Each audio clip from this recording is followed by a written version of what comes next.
Friends, kain po kayo ng hapunan.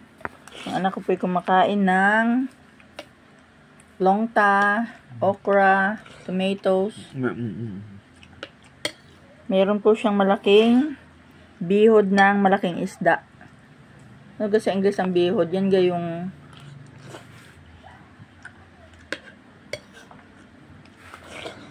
anong tawag dyan?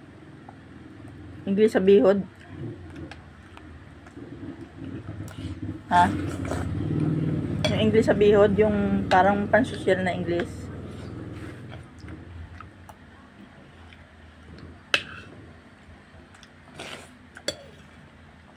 Ang tawag doon? Mamahalin sa mga Russian.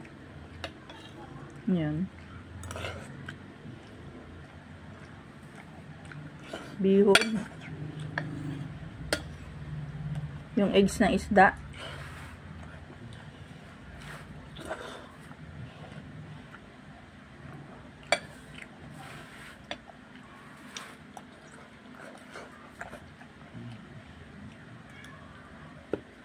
Tawag dun ay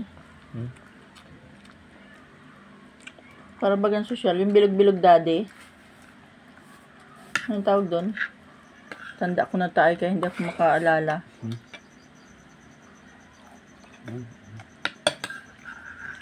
Hindi mo rin daddy maalala?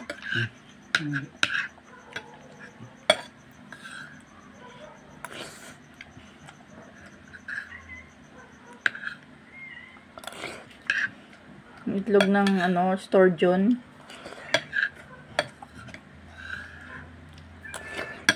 Kabyar gayon. Kabyar